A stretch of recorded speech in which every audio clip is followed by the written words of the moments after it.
Hi everybody, welcome back to part 4 of the Zoukei Mura Bf109 build. Last time I managed to get the fuselage put together and the engine mounted, and this time I'm going to be moving on to section 4 in the Zoukei Mura instructions, where we'll be building the wings and getting them fitted onto the fuselage together with some of the wing fillets and the engine cowling as well. So again, I'm going to be breaking the episode up into 2 separate parts. This part 4A, I'll be building the wings, and then next time I'll get them fitted and do the rest of the bits and pieces of work called out in section 4 of the instructions. So we'll take a look at the instructions first of all, get the camera over and see what we've got to do with these wings. Okay, so we're used to the Zoukei Mura style of instructions by now. We're on step 4, and you can see that most of the construction this time will be on the wings. So Zoukei Mura cover the wings in both port and starboard. They want you to build one and then the other, and I suppose that just helps to avoid confusing some of these detail parts that go inside the wing. It would be easy to get them mixed up if we didn't do that. So we're starting off with the port wing here, just with the bulkhead and some of these very fine pieces of pipe work. These are for the coolant radiators, which are underneath the wings. The engineering on the fit of the Zoukei Mura kit's really clever. How those parts just locate perfectly well, and you can see how it aligns nice and square as well. You can see I'm just puzzling a little bit about the fit of these. You've got to really concentrate on the instructions to make sure that you get these located in the correct place. These pipes from the coolant radiators go onto the inside of the wing, the inboard part where the wing fillets are. The wing fillets cover those up.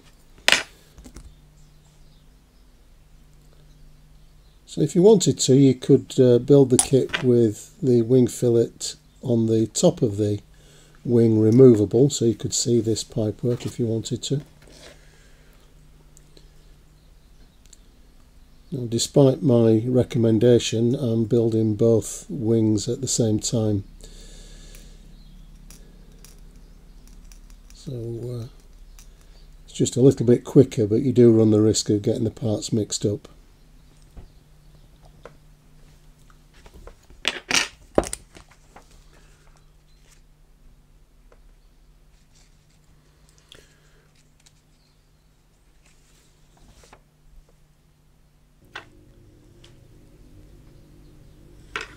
These are all the linkage rods for the flaps and ailerons.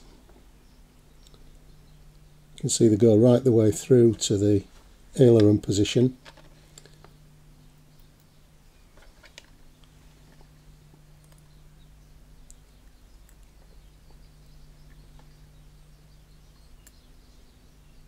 They locate very well. The kit so far has provided no real problems in terms of fit. I may have spoken too soon there, but so far so good. And that's quite an achievement, because the amount of detail in the Zoukei Mura kit means that lots of parts have to come together simultaneously, which so far they have done. These are the radiators. I'm building the radiator ducts at the moment.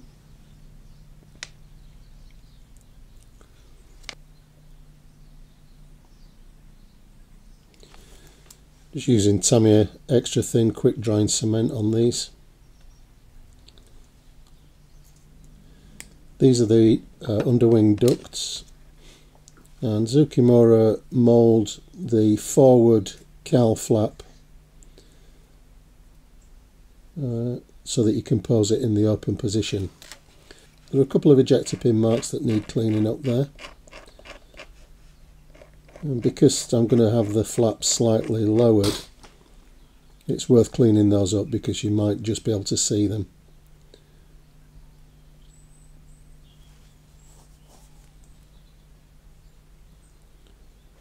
So a mould seam on the side.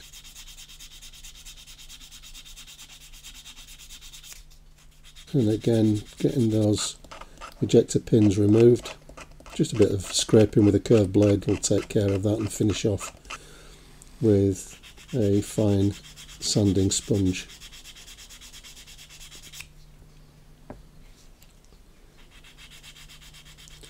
They're a little bit awkward to fit. The fit isn't terribly positive on these flaps. Just glue the flap in at the side and then adjust the position so that it's nice and level all the way along, and glue the other one in, or the side in position at this point.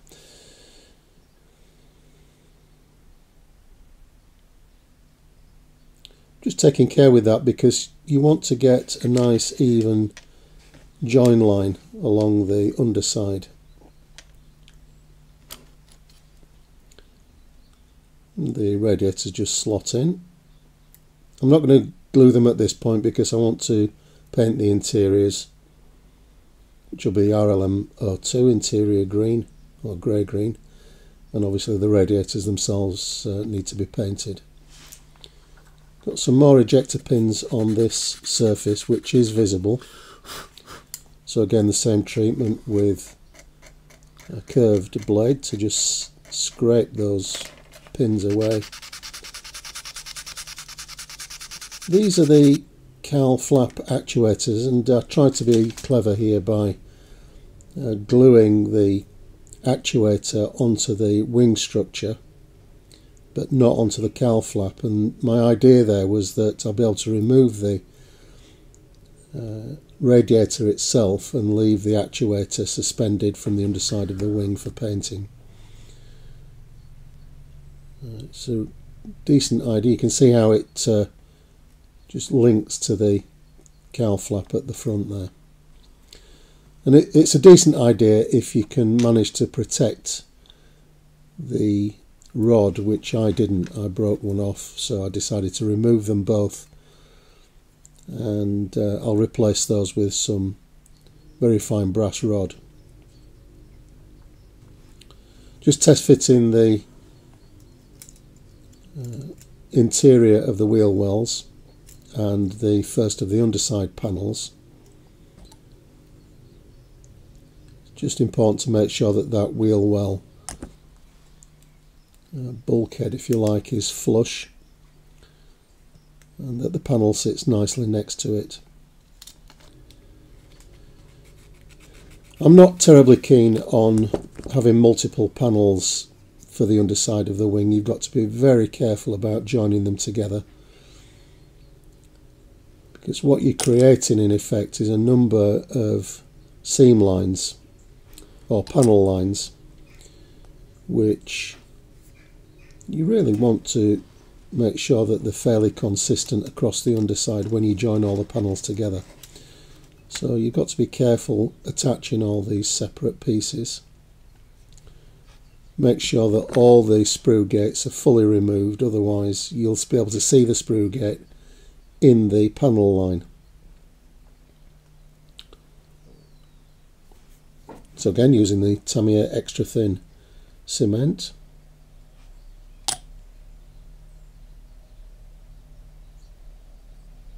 Making sure that everything's flush.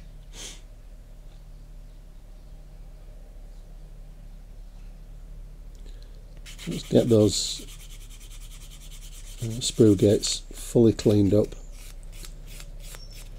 and test fit all of these panels as you go along.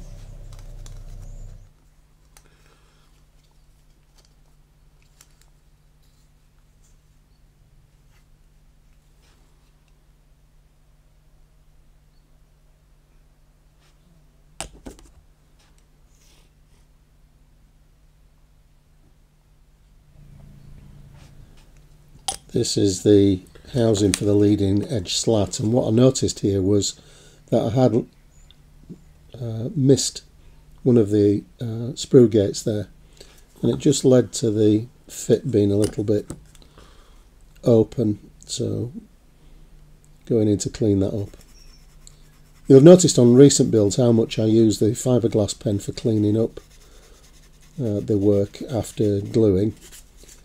It just smooths out any trace of glue on the surfaces if you manage to get any on the surface of the part.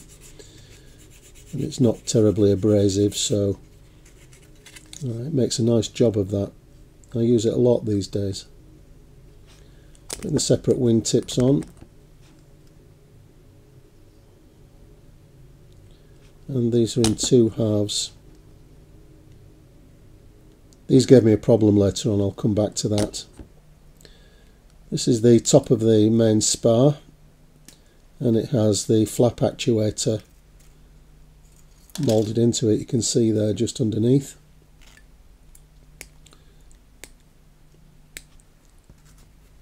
And you can see coming up how I make a mistake fitting this. So the flap actuator is meant to go through a hole in the rear of the wing, and you can see there I've got it above the rear spar. And the consequence of that will become clear in a minute. It's all glued up, and I didn't spot my mistake until later on. This is the actuator for the undercarriage retraction.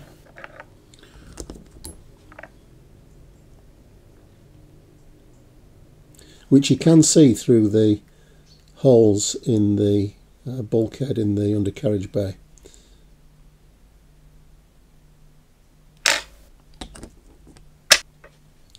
These parts all go together really well. It's a credit to Zoukei Mura that these complicated assemblies slot together so well. In the main, I had one or two problems at this stage of the build.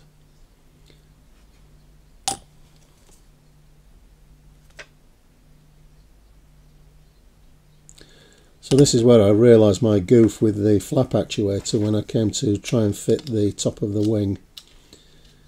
And of course it wouldn't locate properly at the back because the actuator's sitting above the join line. And it's just dawned on me there.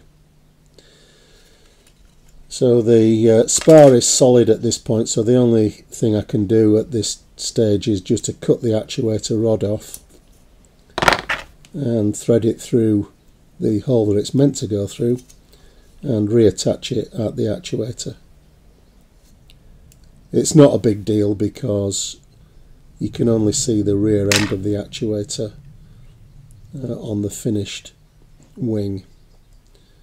And there we are, rewind, and the top skin goes on the wing without any trouble this time. So just a moment's carelessness there with the fit, and it led to a problem that fortunately wasn't serious. I managed to get out of it.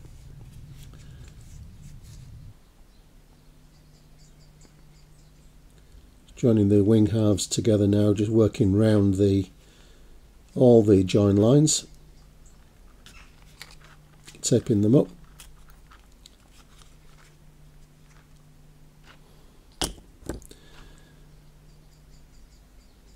Making sure it's all nicely clamped together.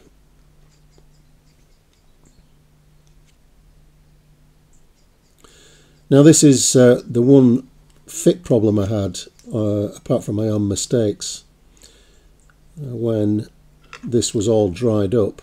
This is the upper half of the wingtip.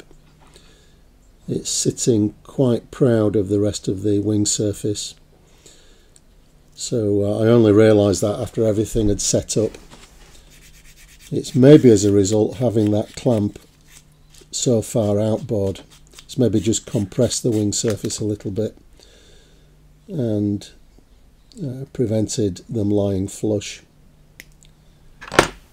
So another slight mistake here in the leading edge slats that are meant to be able to move backwards and forwards on the model with some little hooks, but obviously they're meant to go in before you join the upper and lower wing halves, which I didn't do, but since I'm fitting the slats in a fixed position anyway, it didn't matter. But again, somewhere where I just missed the construction sequence there. And finally, I'm just doing a little test fit. For the next part of the build, I'll be fitting the wings,